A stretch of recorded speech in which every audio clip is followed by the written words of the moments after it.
Bem diferente do primeiro episódio. E aí, galera, tudo na paz? A gente se comunica com o Ru, vai. Tudo na paz? Beleza. Pessoal, estamos começando aí o terceiro episódio da nossa série Fecha a Matraca. Quem estava aqui no primeiro episódio faz um barulhinho. Quem estava aqui no segundo episódio faz um barulhinho. O rapaz ali está com algumas variações vocais, né?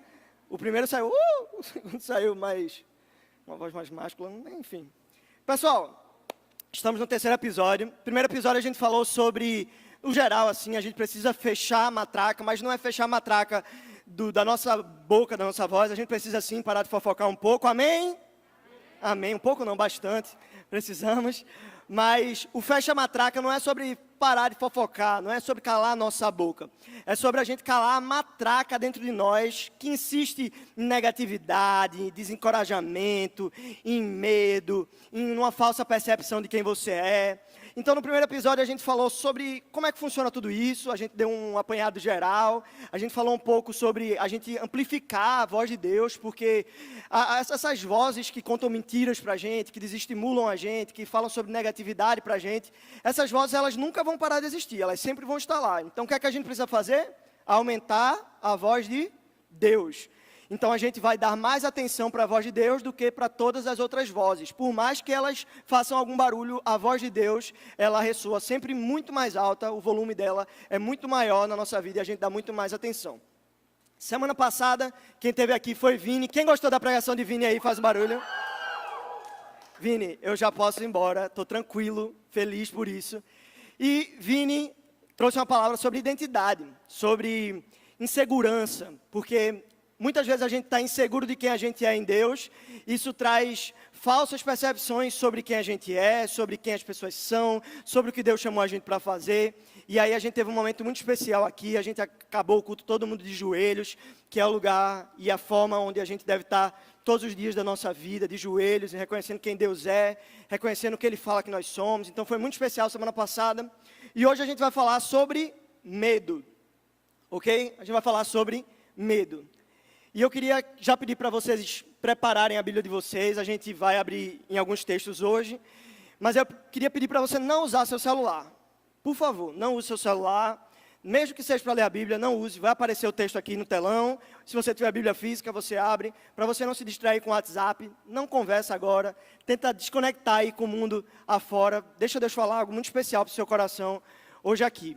Antes de eu começar, eu queria dizer que se alguém perder um brinco que tem uma folhinha pendurada, é um brinquinho desses que prende, depois, no final do culto, não agora, no final do culto, você passa lá no Conexão, ou procura a Guga, que ele está com um brinco com uma plantinha assim. Eu ia colocar ele aqui, só que eu não queria escandalizar ninguém, não estou brincando.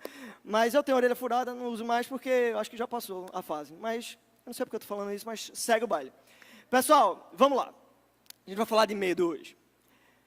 Medo é um sentimento que todo mundo já teve que conviver em algum momento da vida. A gente tem medo de perder, a gente tem medo que os nossos planos não deem certo, a gente tem medo de passar vergonha, a gente tem medo, que o nosso time não atenda às nossas expectativas. Por exemplo, o Náutico, ele faz isso com muita frequência, o esporte também tem feito isso com bastante frequência, inclusive com risco de ser rebaixado, né? Não sei se vocês viram aí como está o esporte. Santa Cruz nem se fala, né? Tem algum tricolor aqui? Ó, o tricolor, ele é tão feliz com o time dele, que ele nem faz o barulhinho, ele só levanta a mão aqui, ó, e meio assim, sabe? Tem algum alvirrubro aqui? Pô, a alegria do alvirrubro é assim, tipo, Série B, mas tipo... Agora, o esporte está passando por um momento muito difícil, mas a torcida do esporte é diferente. Cadê a torcida do esporte aqui? É muito claro, obrigado, Jesus. O leão da tribo de Judá. Enfim, amigos, a gente tem insegurança sobre várias áreas da nossa vida, inclusive esporte e tal, insegurança. A gente tem medo de frustrar as expectativas, por exemplo, dos nossos pais. Os nossos pais criam a gente, eles ensinam a gente, desde criança, pagam um colégio para que a gente possa aprender, para que a gente possa ter uma educação de qualidade. E os pais já colocam expectativas sobre a gente em relação ao vestibular. Quem vai fazer vestibular nesse ano? Faz um barulhinho. Olha aí, os pais com certeza devem estar em cima. Passe, viu? Faculdade pública, em nome de Jesus. Eu sei, é pesado, a pressão é grande.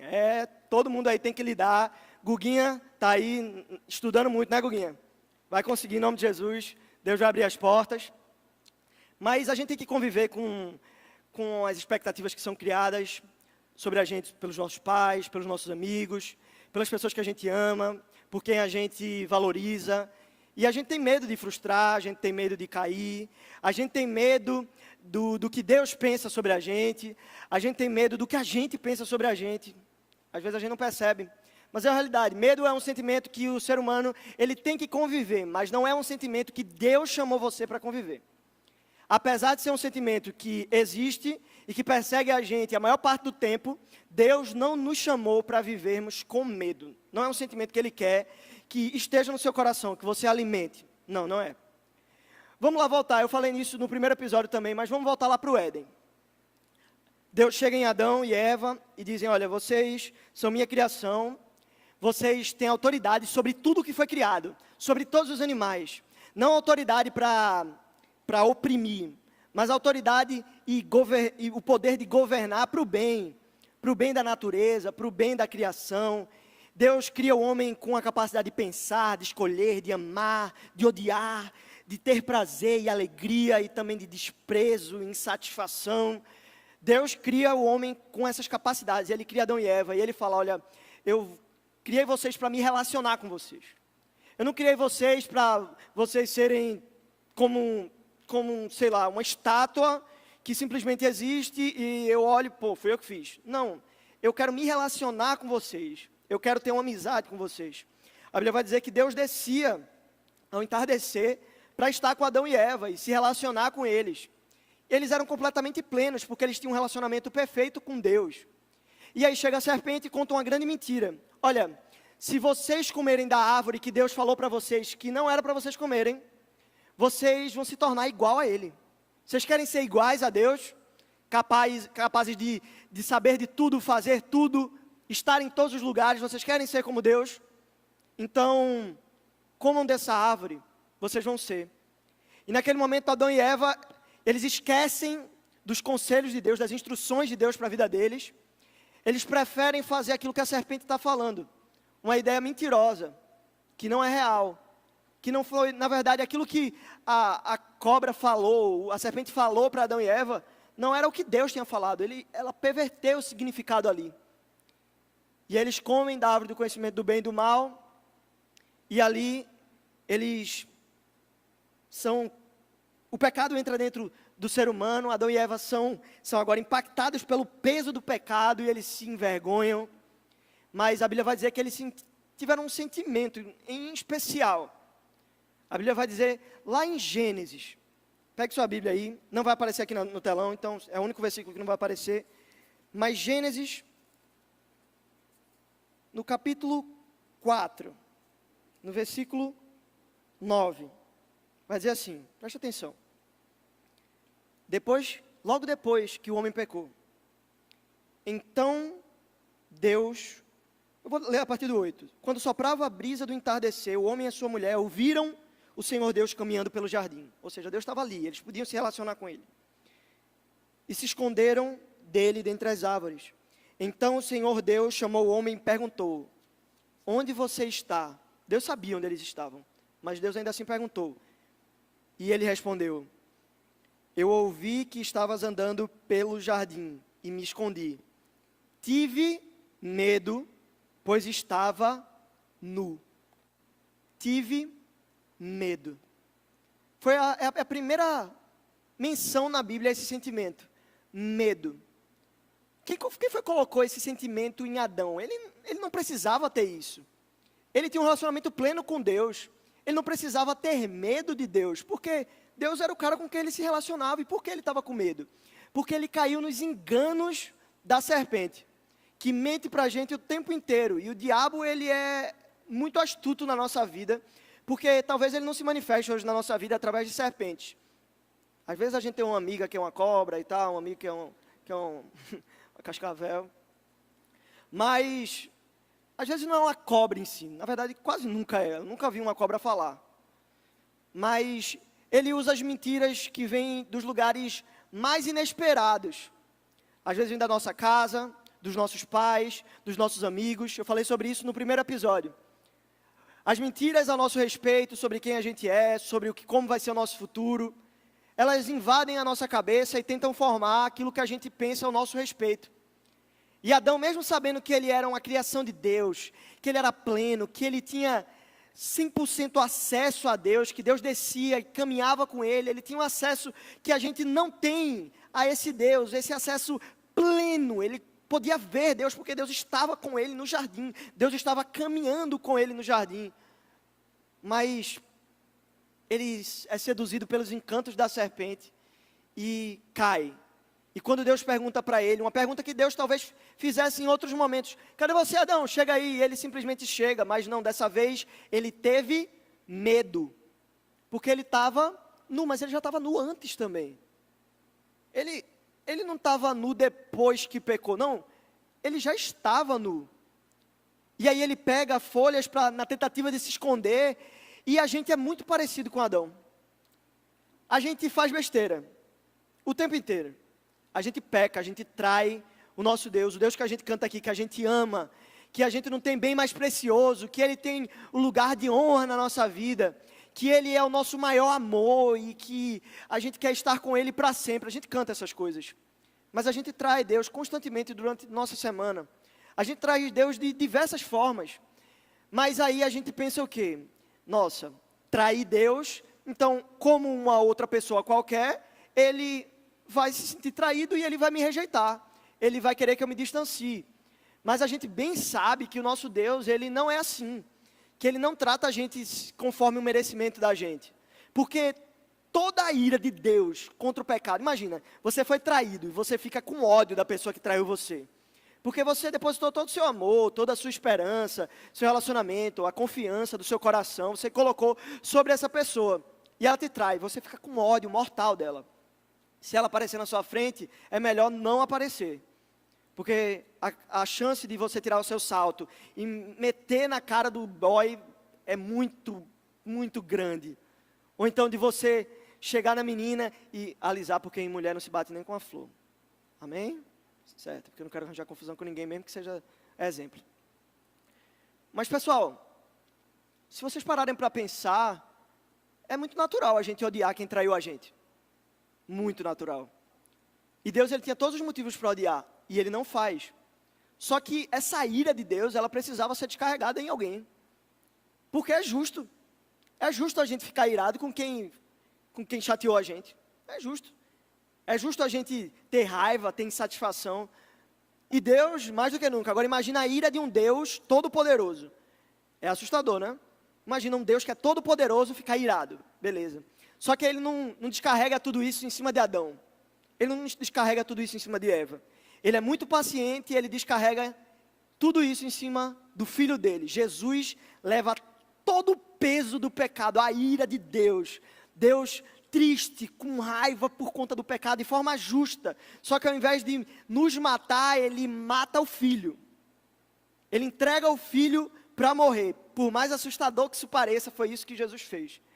Jesus se entregou na cruz, Jesus era Deus, e Ele está se autodando, Ele está se doando para nos perdoar, para que a gente não precise mais se cobrir com folhas, para que vergonha não seja mais o problema, para que a gente não sinta mais medo. Só que existem dois tipos de medo que cercam a nossa vida. Existe um medo bom e existe um medo ruim. Existe um medo que aprisiona a gente, e existe um medo que liberta a gente, que abre os nossos horizontes, para que a gente veja a vida de uma forma melhor e diferente. Para isso eu queria que você abrisse a sua Bíblia, ou acompanhasse aqui no telão, em 1 João capítulo 4. 1 João capítulo 4.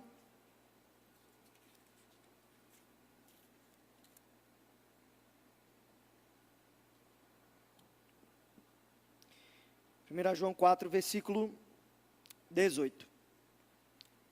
Vamos ler junto? Bem pequenininho, só um versículo. Esse amor não tem medo, pois o perfeito amor afasta todo medo. Vamos ler de novo? Esse amor não tem medo, pois o perfeito amor afasta todo medo. Jesus, muito obrigado, Pai, por estarmos aqui nessa noite. A gente pede que o Senhor fale no nosso coração de uma forma muito íntima, de um jeito que só o Senhor sabe, de um jeito que só o Senhor pode. Eu não consigo chegar no coração de ninguém aqui, mas a sua palavra consegue fazer isso, porque o Senhor conhece cada um de uma forma muito íntima. Então, arranque todo o medo do nosso coração com o seu perfeito amor hoje aqui. Em nome de Jesus, amém. Então, pessoal, eu estou meio intimidado contigo aqui, Amanda. É sério. Então, pessoal, vamos lá. O perfeito amor, ele lança fora todo medo. Mas quando a gente pensa assim, o perfeito amor lança fora todo medo, a gente não lê, às vezes, esse texto da forma certa. Quando eu leio o perfeito amor, o que a Bíblia está querendo dizer é que existe um amor maduro. A palavra usada para descrever perfeito é, existe um amor maduro que lança fora todo medo. E vocês precisam se apropriar desse tipo de amor. Se vocês viverem junto com esse amor, entendendo esse amor, tornando esse amor algo real na vida de vocês, aí todo medo vai embora, ele vai ser afastado de vocês. Principalmente as cobranças dos e se. A vida da gente é sempre num e se. E se isso acontecer? O que é que eu faço? E se fulano me decepcionar? E se eu amar, mas a pessoa não corresponder? E se eu tentar medicina para o vestibular e eu não passar? E se eu perder tempo com algo que eu poderia estar gastando com outra coisa? E se eu gastar os meus esforços com algo que talvez não dê resultado? E a gente começa a jogar essas condicionais, e o que é que vai acontecer? Isso começa a gerar medo no nosso coração. Vê o que está escrito aqui na página 100 do livro Fecha a Matraca. 101, na verdade. Não é sempre que a gente consegue apontar a fonte do medo, e normalmente não tem uma conexão óbvia com eventos catastróficos. Mas aprendi a reconhecer o som da sua voz quando ele começa a falar, o medo. Eu fui tentar fazer algo que eu nunca havia feito antes e ouvi, e se você fizer papel de idiota? Afinal, todo mundo já sabe fazer isso, e você ficou muito para trás. Você provavelmente vai ser péssimo nisso, você demora para aprender as coisas. Fui fazer uma pergunta porque não havia entendido algo e ouvi, e se pensarem que você é burro por não saber disso ainda? E se você estiver perguntando algo que é básico para todo mundo? E se interpretarem sua pergunta como um sinal de fraqueza ou incompetência? Ou perderem o respeito por você? Tá, eu fui fazer algo intencional e gentil para os outros e ouvi. E se eles se aproveitarem de você? E se interpretarem errado sua motivação?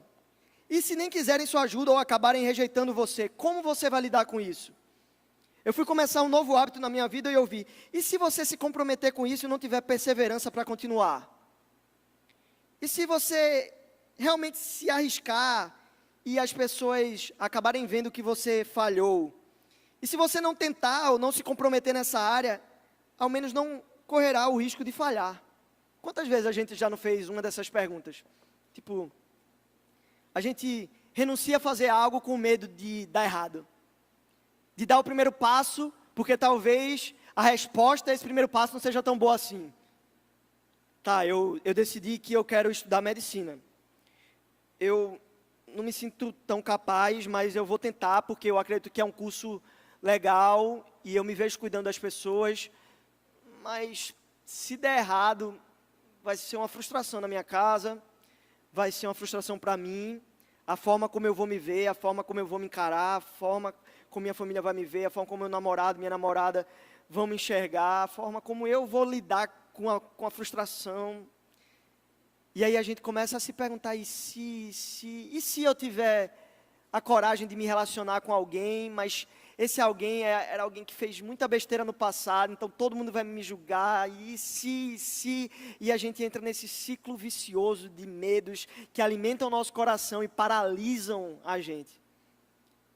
O medo tem essa função muito clara, paralisar, fazer com que a gente não dê mais um passo. Esse curso não é para você, esse menino não é para você, essa função não é para você, falar em público não é para você, vestir esse tipo de roupa não é para você. E aí a gente começa a entrar nesse ciclo, e a gente não sai disso, porque aprisiona a gente. É a matraca que fala alto nos nossos ouvidos e insistentemente fica martelando no nosso coração, dizendo que a gente não consegue, que a gente não é capaz. Bruno, tu está parecendo um coach. Não, a minha ideia aqui não é dizer, você é capaz, você pode, você consegue, todo mundo, yes, yes, yes. Não é isso. A ideia não é essa. Eu não estou propondo isso aqui para vocês. Mas o que eu estou querendo dizer é que Deus te criou para ser pleno. Deus te criou para viver uma vida alegre, feliz, contente. Isso não significa que a sua vida vai ser fácil. Não significa que a matraca vai silenciar. Não, o medo às vezes vai falar alto com os seus e sis. Mas o que Deus traz para a gente é uma estratégia. É encarar o medo. Eu não encaro o medo dizendo, tá ok, tá tudo certo. Não, eu encaro o medo com iniciativa contrária àquilo que o medo propõe. Se o medo diz, não faça isso porque você não vai conseguir ou porque você vai frustrar, você faz exatamente o contrário. O contrário do que o medo está propondo para você. Se o medo diz que você não deve fazer e que você não vai dar certo, você faz exatamente o que o medo não quer que você faça. Olha o que está escrito na página 104. Quais são as portas que estão fechadas porque o medo colocou placas de entrada proibida em certos corredores do seu coração? Tem lugares que a gente não se desafia a ir, a entrar, ou situações que a gente não se permite viver por conta do medo. O medo coloca uma placa bem grande lá, entrada proibida. Quais possibilidades na sua vida continuam inexploradas por causa de infinitos cenários de e se, que a matraca programou para tocar todas as vezes que esse sensor de presença sentir você se movendo em direção àquela porta proibida. Todas as vezes que você está tentando se chegar àquilo que te dá medo, a matraca começa a tocar. Olha, não vai dar certo, não vai, esse lugar aqui não é para você, você é inadequado. E aí a gente começa com os e se novamente. E se eu doar generosamente e ficar sem dinheiro para pagar minhas contas? E se eu me desdobrar e ninguém se importar? E se eu disser a ele como eu me sinto, tentando trazer o relacionamento de volta a um lugar que honre a Deus, e ele virar o jogo contra mim e ficar pior do que está? E se, e a gente vai jogando esses grandes e se, e eles começam a reverberar na nossa mente. E só existe um jeito da gente se livrar desse medo que aprisiona a gente. É deixando que o amor perfeito tome o nosso coração de uma forma tão plena que esses medos vão ser silenciados. Bruno, eu não estou conseguindo entender muito bem onde é que tu quer chegar. Então vamos ver uma história bem prática, que traz para a gente esse entendimento bem tranquilo. Está escrito lá em Marcos, capítulo 4. Marcos, capítulo 4. Vai passar aqui para vocês também. A partir do versículo 35 até o 41. Vamos ler junto. Ao anoitecer, Jesus disse aos seus discípulos, vamos atravessar para o outro lado do mar. Com ele a bordo, partiram e deixaram a multidão para trás, embora os outros barcos o seguissem. Logo, uma forte tempestade se levantou. As ondas arrebentavam sobre o barco que começou a encher-se de água. Jesus dormia na parte de trás do barco com a cabeça numa almofada. Os discípulos o acordaram clamando, mestre, vamos morrer, o Senhor não se importa? Jesus despertou, repreendeu o vento e disse ao mar, silêncio, aquiete-se. E de repente o vento parou e houve grande calmaria. Então Jesus lhe perguntou, por que vocês estão com medo? Ainda não têm fé? Apavorados, os discípulos diziam uns aos outros, quem é este homem? Até o vento e o mar lhe obedecem. Essa história aqui traz uma lição muito clara sobre como a gente precisa lidar com o medo. Como a compreensão do amor de Deus pode trazer tranquilidade para a nossa vida. Não tranquilidade de paz perfeita, nenhum mal me acontece. Não, vai acontecer um bocado de coisa difícil e ruim. A matraca às vezes vai falar super alto. Mas o amor de Deus é algo em quem eu confio tanto que o medo é silenciado. Vê essa história. Os discípulos estão com Jesus e aí eles entram dentro de um barco e eles vão para o alto mar. Ali, na verdade, no Mar da Galileia, que é um grande lago, mas é um lago que tinha grandes tempestades também, por ser enorme. Tanto que se chamava mar. E aí, Jesus pede para os discípulos entrarem no barco, o barco vai para o alto mar e está rolando agora ali uma grande tempestade. Uma grande tempestade. Pense agora na sua vida. Está acontecendo algo muito difícil. Uma grande tempestade. E tempestade é algo que você não tem controle. Eu não consigo dizer assim para a tempestade, se acalme. Eu não consigo. Eu não tenho força suficiente para fazer isso. Tem coisas na nossa vida que acontecem que a gente não tem controle e que simplesmente a gente não pode dizer, ei, problema, some, desapareça, pare de existir. A gente não consegue fazer isso. A gente não tem essa capacidade. E a tempestade está lá acontecendo, e pense, aqueles discípulos ali naquele momento, eles começam a se preocupar, porque a vida deles está em jogo. Eles podem morrer ali. O barco pode naufragar e eles vão morrer, já era. Mas eles também podem perder o barco, que é a fonte de renda deles, porque eles são pescadores. Então, a única fonte de renda deles, que é aquele barco que eles usam para se alimentar, sustentar a família deles, pode se acabar. Então está tudo em jogo ali. A vida deles, o ganha-pão deles, tudo que eles dependem, a sua vida pode ser perdido num piscar de olhos. Só que Jesus, no momento da confusão, no momento ali da tempestade, da incerteza, do mistério do futuro, de como as coisas vão acontecer, ao invés de Jesus estar super preocupado e aflito, o que é que ele está? Com a cabeça na almofada, dormindo. Aí você fala para mim, Bruno, então tu está querendo dizer para mim que a gente, no meio dos problemas, tem que deitar a cabeça na almofada e dormir? Não, não é isso que eu estou falando, não é essa lição que Jesus quer deixar. Jesus está lá na almofada, dormindo tranquilo no meio da tempestade, porque Jesus sabe que Ele controla tudo, mas os discípulos não sabem. Jesus sabe que Ele tem poder sobre o vento e o mar, mas os discípulos não sabem.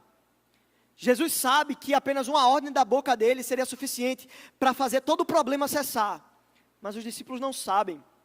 E aí eles chegam diante de Jesus e fazem uma pergunta que muitas vezes a gente faz. O que é que eles perguntam? Mestre, não te importa que morramos? Você não se importa com a gente? Você não está vendo o que é que está acontecendo aqui, Jesus? Olha os problemas que estão acontecendo na minha vida, o Senhor não se importa?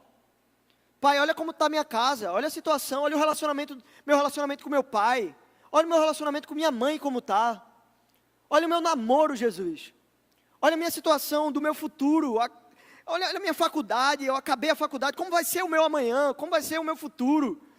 Jesus, o Senhor não se importa? O Senhor não se importa em ver toda essa pressão que a minha família está colocando em cima de mim por conta do vestibular? Como é que eu vou lidar com tudo isso? Como é que vai ser o meu futuro, Pai? Será que o Senhor não se importa? Porque eu peço para o Senhor paz, e eu peço para o Senhor tranquilizar meu coração, e me dar capacidade para eu ser melhor no colégio, mas parece que não está vindo a resposta, ou para eu ter um sucesso ali na faculdade, ou na alguma iniciativa profissional que eu tenha. Será que o Senhor não se importa? Porque quando a gente está no meio da tempestade, a tempestade é tudo que a gente vê. Mas o que Jesus está querendo chamar a atenção da gente é que, embora a gente não tenha o controle, Ele tem. E se Ele tem o controle, a gente só tem uma opção. A gente só tem uma saída. Está sob a proteção desse que tem o controle de todas as coisas. Não te importa que morramos.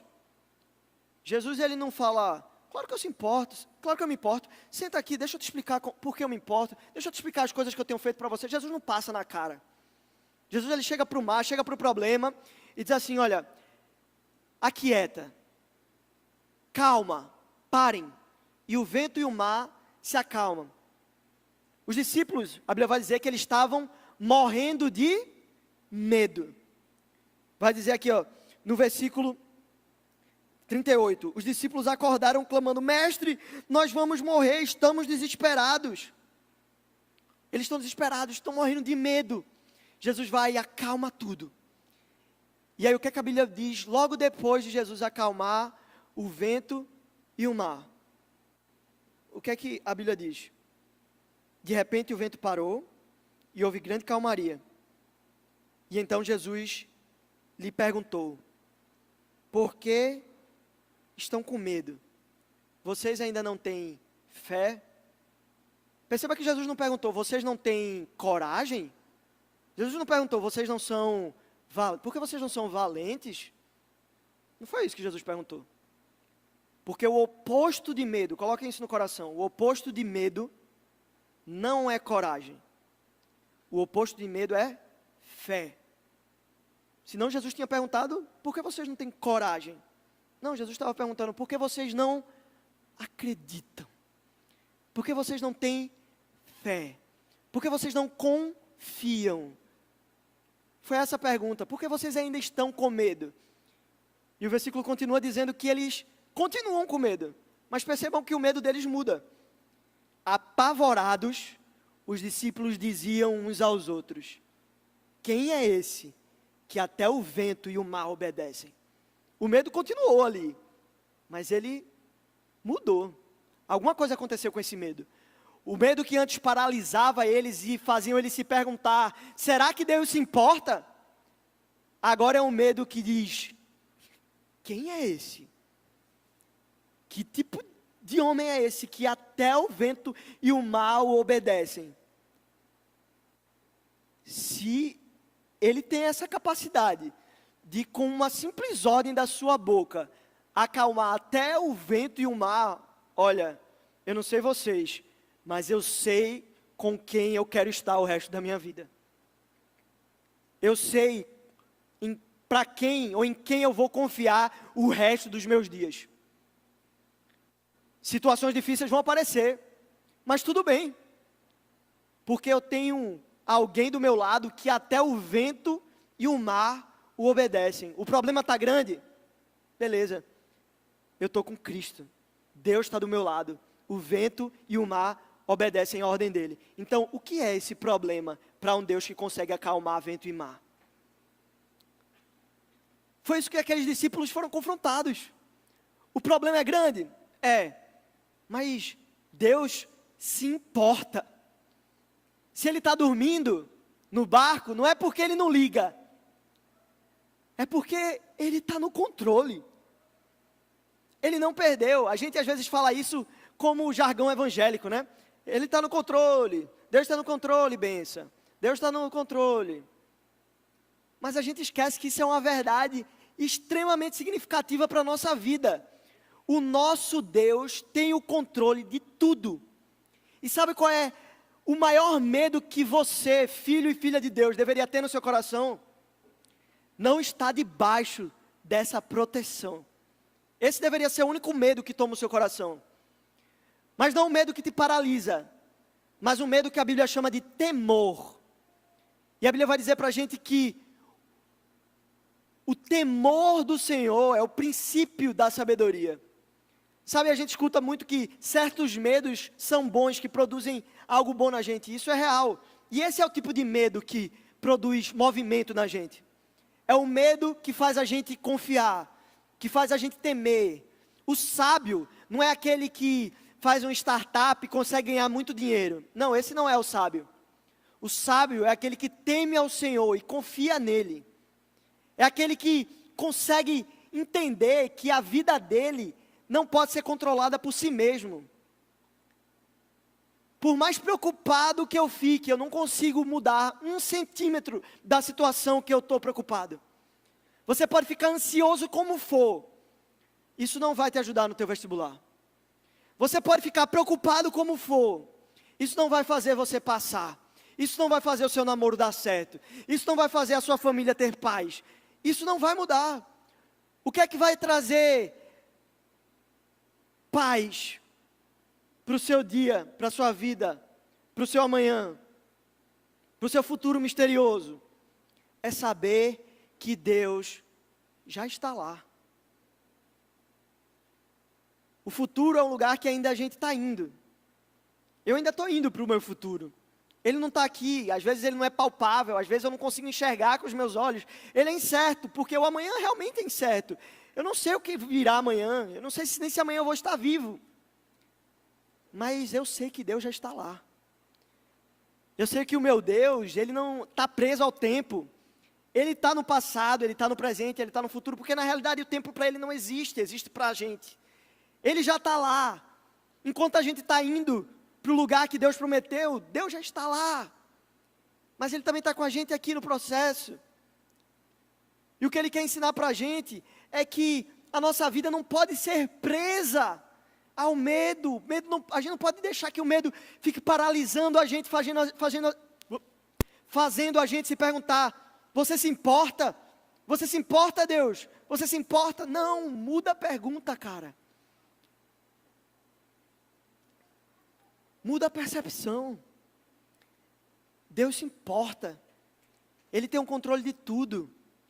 Mas Ele permite que você passe por situações difíceis, não para destruir você, mas para moldar seu coração, para aperfeiçoar sua fé, para mostrar para você que existe algo belo nas cinzas. Existe dança no luto. Existe alegria no dia mau. Existe calmaria na tempestade. Não porque eu estou vendo, mas porque eu sei que aquele que é capaz de mudar a situação num piscar de olhos, Ele está comigo. Ele não me abandonou, Ele não me deixou. Ele não deixou de ser o meu Deus. Ele não olhou para a minha situação e disse: eu não me importo. Não, Deus se importa. Deus, Ele nos vê. Deus, Ele é o nosso amigo fiel que a gente pode contar todos os dias.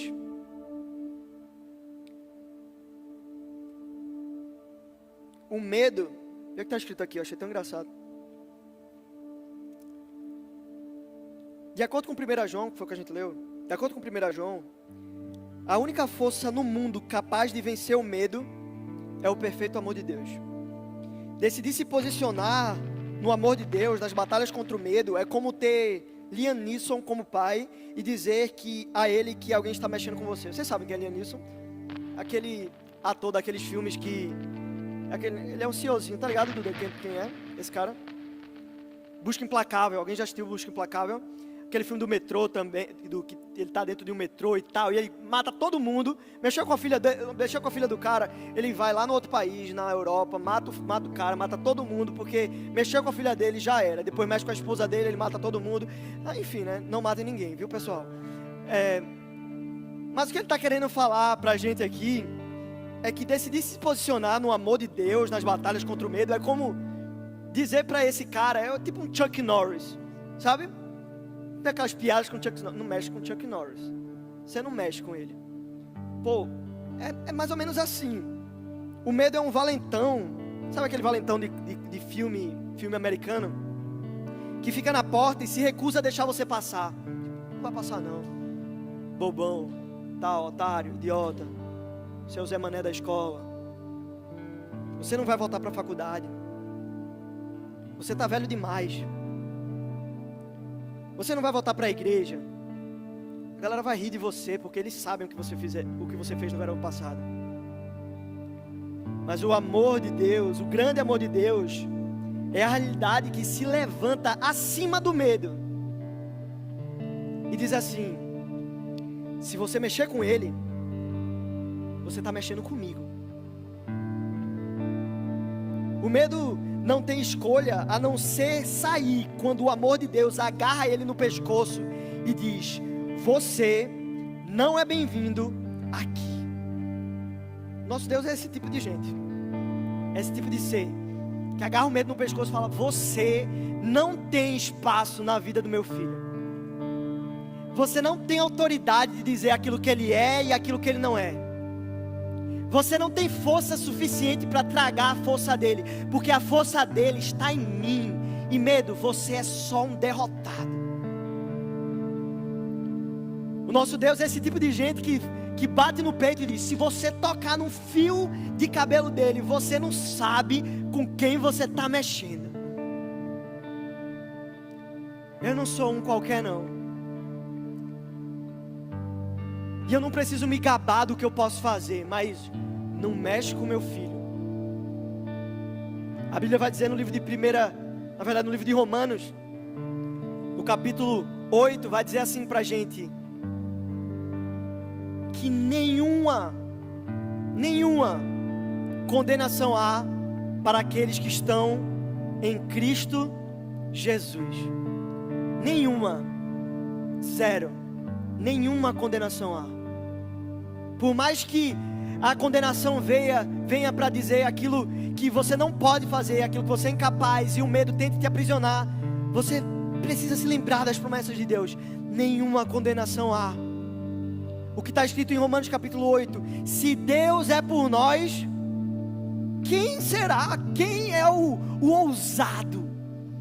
Quem é o corajoso o suficiente, o valente o suficiente para se colocar contra os filhos de Deus? O medo é só um derrotado, perdendo as forças. Ele não tem força, ele não tem potencial, ele não consegue, ele não dá conta, porque o Deus que está com a gente, Ele é capaz de fazer o mar se acalmar. Ele é capaz de mudar situações num piscar de olhos, num estalar de dedos. E por que Ele não faz isso, Bruno? Ele não se importa. Não, cara. É porque Ele quer te ensinar. É porque Ele quer moldar seu coração. É porque Ele quer aperfeiçoar sua fé. Depois daquele episódio ali, daquela tempestade, os discípulos olham para Jesus e se perguntam apavorados: quem é esse? A gente não precisa mais ter medo de chuva, a gente não precisa mais ter medo de mar revolto, a gente não precisa mais ter a expectativa da aprovação dos outros, ou do medo da aprovação do vestibular, ou do sucesso profissional. Eu não preciso mais ter medo. Eu não preciso mais, porque esse cara está do nosso lado, meu irmão. Ele está no barco com a gente, e Ele está dizendo: por que vocês ainda estão com medo? Vocês não têm fé? A gente não combate as nossas batalhas com as armas do mundo. O mundo vai dar várias armas para você sobre autoconfiança e autoridade pessoal. E eu aqui não estou dizendo que a autoconfiança não é importante. É importante você se achar bonito. Eu mesmo sou um gato. Não é, meu amor? Obrigado. Mas existem armas que Deus entrega a gente, para que a gente lute as nossas batalhas na força dEle e não na nossa.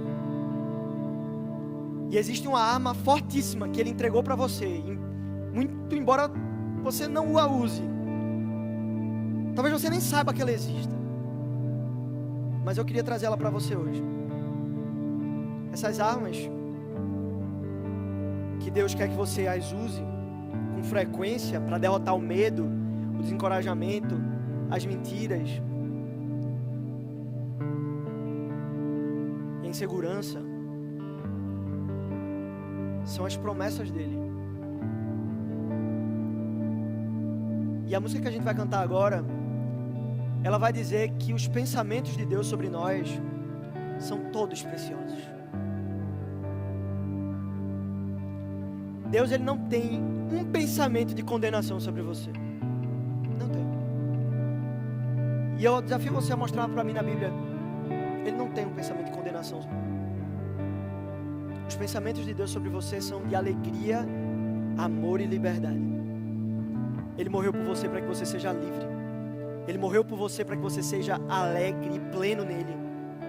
Ele morreu por você porque Ele ama você e Ele deseja que o perfeito amor que Ele sente por você, e que Ele não apenas sente, mas Ele demonstrou na cruz por você, lance fora todo o medo. Essa noite, eu queria que você deixasse que os pensamentos de Deus sobre você invadissem o seu coração como nunca. Fecha a matraca. Fecha esse eu que insiste em dizer que Deus não se importa. Ele se importa.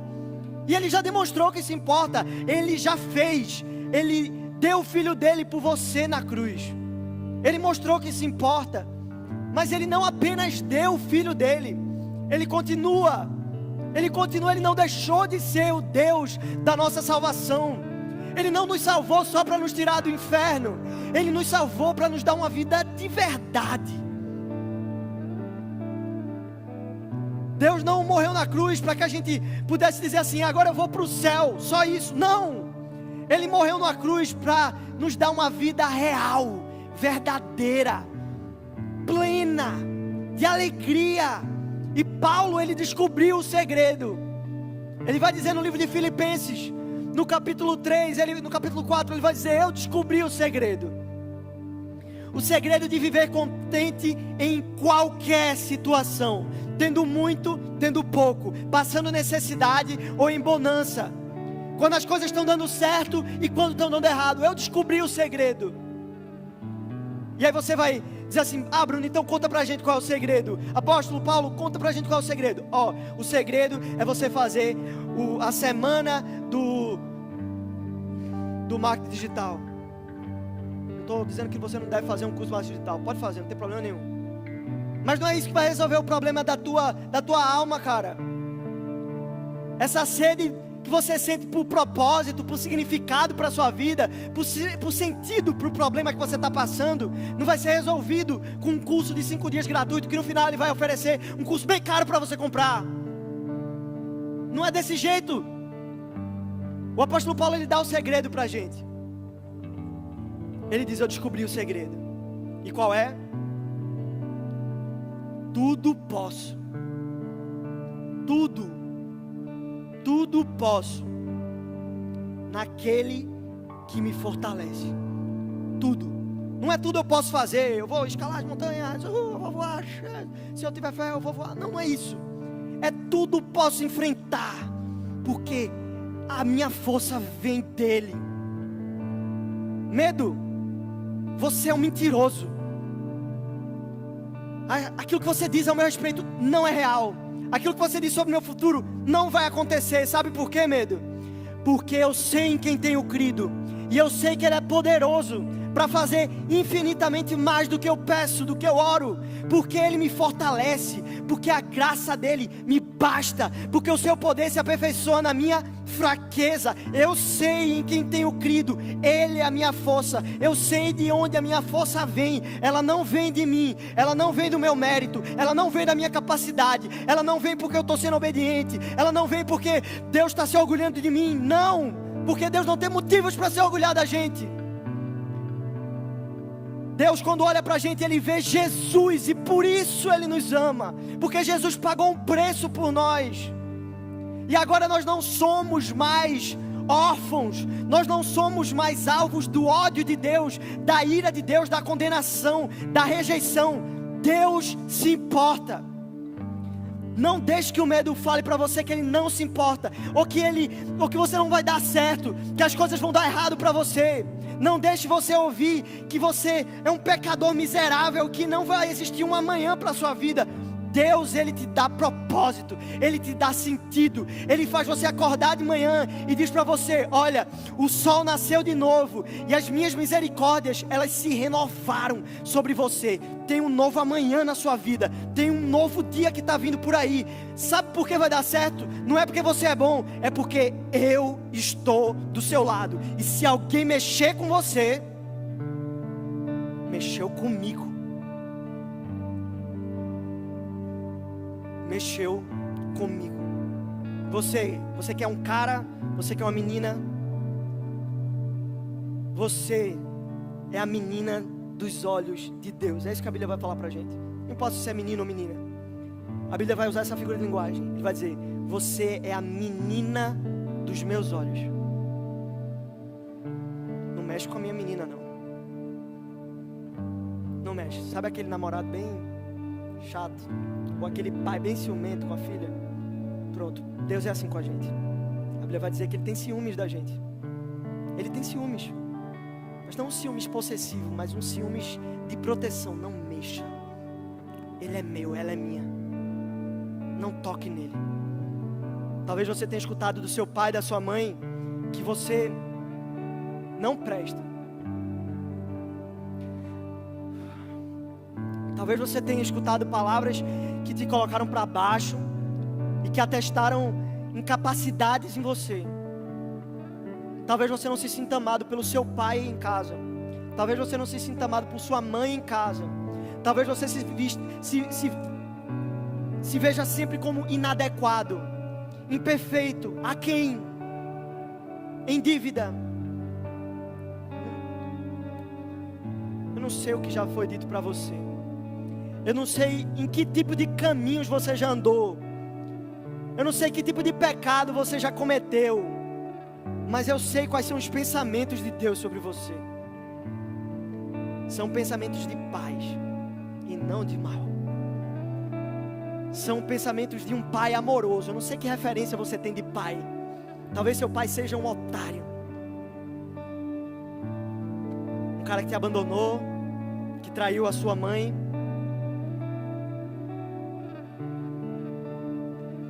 Mas o seu Deus, Ele não te decepciona. Ele não te frustra. Talvez você se frustre com as suas expectativas criadas, mas Deus quer colocar a vontade dEle no seu coração, para que você nunca se frustre, porque a vontade dEle é boa, perfeita, agradável e sempre acontece. Vamos ficar em pé.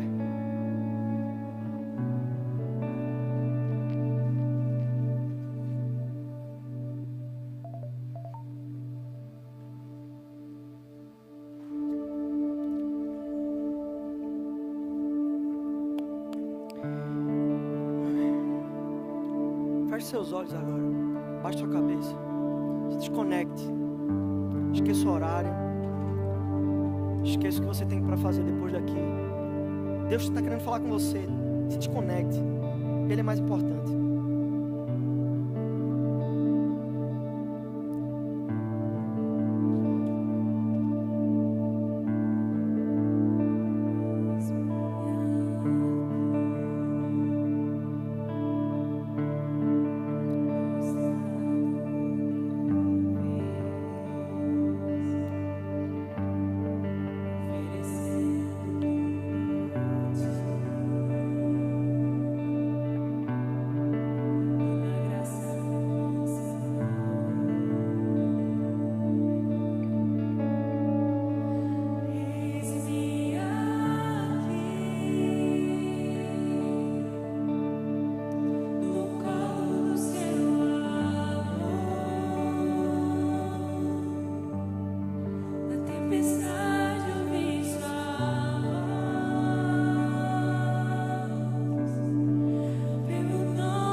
Feche seus olhos.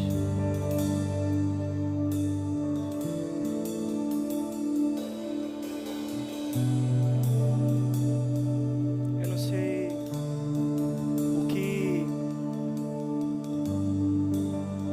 como seu nome já foi chamado, ou o que as pessoas pensam quando ouvem falar no seu nome. Eu não sei o que é que os seus pais pensam a seu respeito. Eu não sei o que seus amigos pensam a seu respeito. Eu não sei o que as pessoas que não gostam de você pensam a seu respeito. Eu não sei o que você pensa a seu respeito. Mas eu sei o que Deus pensa a seu respeito. Eu queria que você fechasse seus olhos. A gente acabou de cantar "Pelo nome me chamou". A Bíblia vai dizer pra gente no livro de Isaías que Ele conhece as estrelas e as chama cada uma pelo nome. Ele dá nome às estrelas. Ele fala: você é a número 1, a número 2, e Ele dá um nome para cada uma. Mas o nosso Deus, o Jesus que a gente chama de Pai, esse Jesus, Ele não escreve o nosso nome num quadro. Ele não escreve o nosso nome num papel. Ele não escreve o nosso nome no computador, em algo perecível, algo que acaba. A Bíblia vai dizer pra gente, nosso Deus vai dizer pra gente, que Ele tem o nosso nome escrito na palma da sua mão. Para onde Ele vai, não tem como Ele esquecer. Não é como a gente que, para colar na prova, a gente escreve na mão e depois aquela tinta da caneta se apaga. Não, ela foi escrita com cravo e sangue. Os seus nomes estão escritos nas minhas mãos. Feche seus olhos, é isso que Deus está falando para você agora. O seu nome está escrito na minha mão. Não tem como eu me esquecer de você. Você se pergunta se eu me importo. Olha minhas mãos, seu nome está bem aqui. Quando eu leio o seu nome na minha mão, eu não penso no seu pecado, porque ele já está no esquecimento. Eu não lembro deles, porque você é meu filho, é minha filha, e não importa como você chegou aqui, o que importa é que você está aqui. Como o pai, ao receber o filho pródigo no retorno à sua casa, ele não chega e diz: filho, por onde você estava? O que é que você fez? Me explica tudo, me diz que se arrependeu, me diz que você vai mudar, diz que as coisas vão ser diferentes. Não. Antes que o filho comece a lançar suas desculpas, ele vai ao encontro do filho, o abraça e fala: olha, prepara uma festa, põe um anel no dedo dele, coloca roupas novas, põe sandálias nos seus pés e faça uma festa para ele, porque o meu filho está de volta. Eu não me importo com o seu passado, eu não me importo com o que já foi falado ao seu respeito, porque o seu nome está na minha mão e nada mais importa. Nada mais importa.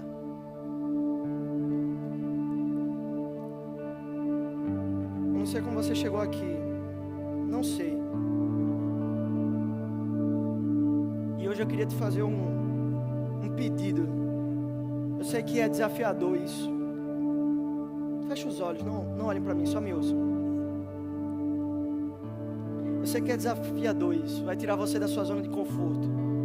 Talvez venha uma pessoa aqui na frente, mas eu queria chamar você para vir aqui na frente hoje.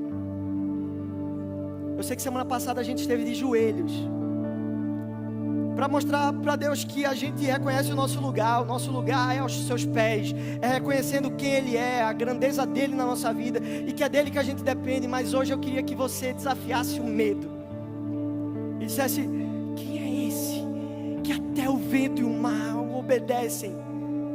Não me importo com os pensamentos que existem sobre mim dos outros. Eu me importo com o que Deus pensa ao meu respeito. Eu me importo com o que Deus pensa ao meu respeito. Então hoje eu queria que você viesse aqui na frente. Se hoje você sabe, eu não quero mais viver longe desse amor, eu cansei de viver com medo, eu cansei de viver na dependência do pensamento do outro, eu cansei de viver nessa vontade opressora dentro de mim, de me mutilar, de tirar minha vida, de me ver sem importância, de me ver sem valor, de ver que a minha história não tem futuro, que meu amanhã não vai ter jeito, que o que meu pai falou a meu respeito é verdade. Não, eu não quero mais viver isso. Eu quero as suas palavras. Eu quero ouvir as suas palavras. Eu quero ouvir os seus pensamentos sobre mim. Eu cansei de deixar que a minha cabeça fique falando aqui dentro e mentindo para mim, dizendo que eu não sou importante para Deus e que Deus não se importa. E que eu vou viver o que meus pais viveram, ou eu vou viver tudo que eu não queria viver. Deus tem planos perfeitos para você, e hoje é dia de você largar as armas do mal e dizer: Pai, eu quero lutar com as suas armas. Chega de lutar com as minhas forças, chega de tentar fazer as coisas do meu jeito. Eu quero fazer do seu, Pai. Eu quero que a sua força me dê força, eu quero que a sua alegria me alegre, eu quero que sua graça me baste, Pai. Eu quero viver isso. Eu quero que os seus pensamentos falem mais alto do que qualquer outra coisa, Eu quero que os seus pensamentos falem mais alto. Eu quero deixar que a sua voz seja tão alta no meu coração, Pai, que o pecado ele não vai ter nem vez nem voz, porque eu sei quem eu sou. Eu sei qual é meu nome, ele está escrito na palma da sua mão. Ele está escrito na palma da sua mão. Eu sei quem eu sou. Eu sou um filho, eu sou uma filha amada do meu Jesus. E se alguém mexer comigo, estará mexendo com ele, porque eu sou dele, eu não sou meu, eu não sou minha. Eu pertenço a ele, a minha vida não é minha. E eu confio nos teus planos para mim daqui para frente.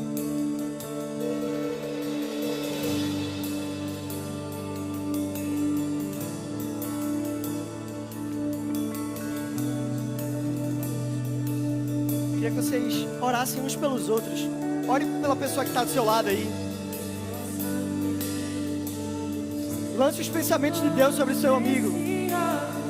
Diga o que é que Deus pensa a respeito dela. Diga: você é amado, velho. Mano, você é amado por Deus, cara. Deus tem um plano na sua vida, velho.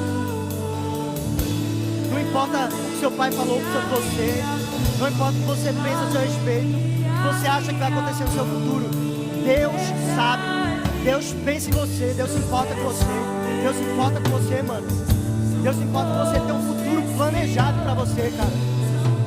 Quando Ele pensa em você, Ele não pensa em algo ruim, Ele não pensa em algo nojento, Ele não pensa em nada de ruim, Ele não pensa em pecado, Ele não pensa em destruição.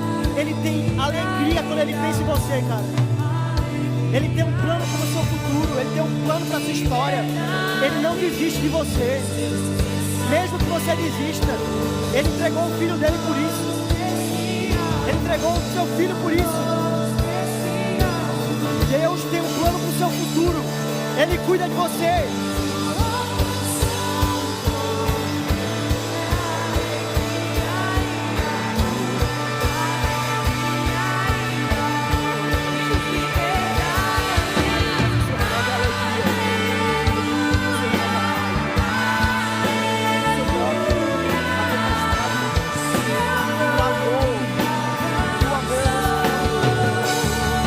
Ela saiba que ela é uma filha sua.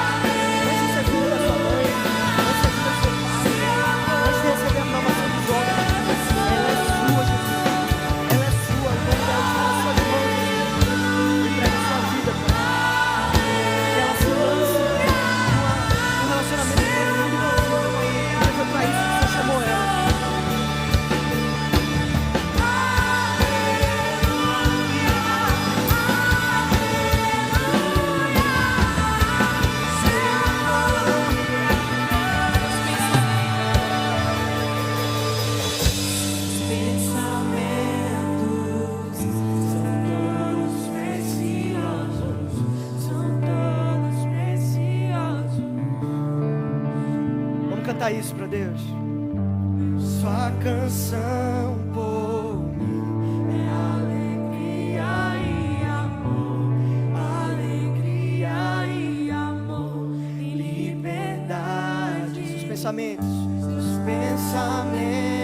cante isso, feche seus olhos, deixa essa verdade alcançar seu coração.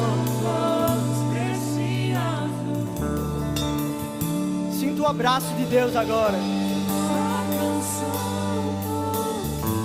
Talvez tudo que você precise é um abraço. Talvez você não receba do seu pai, da sua mãe ou de quem importa para você, mas Deus, Ele lhe abraça nesse momento.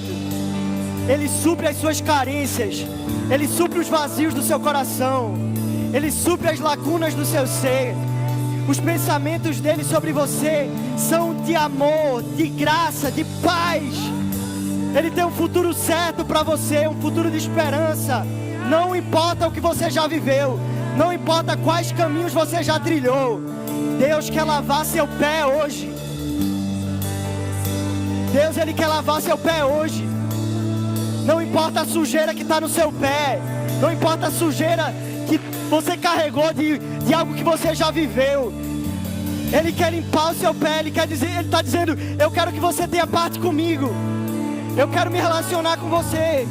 Eu quero que você me veja como amigo e não como condenador. Eu quero que você me veja como Deus da sua história e não como alguém que te aponta, alguém que te reprova.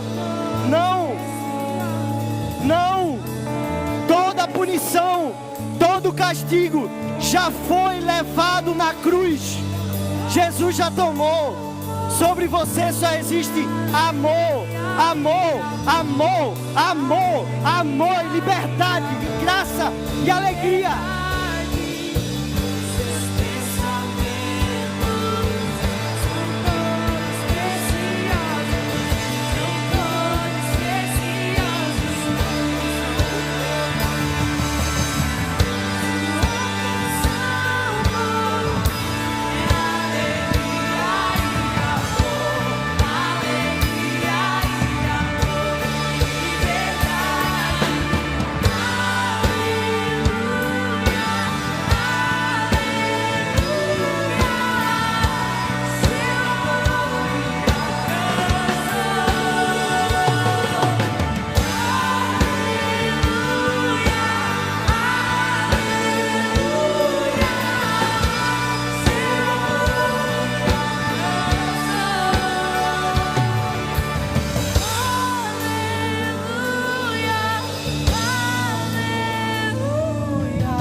Sua mão no peito, você que está aqui na frente, você que está na igreja.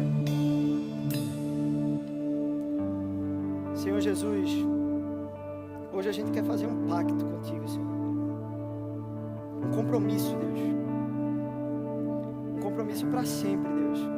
Não é um compromisso de um sábado à noite que no domingo pela manhã já se encerrou.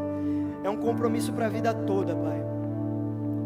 É de deixar que esse nome que está escrito nas suas mãos jamais se aparte, jamais se desvie, jamais deixe de confiar.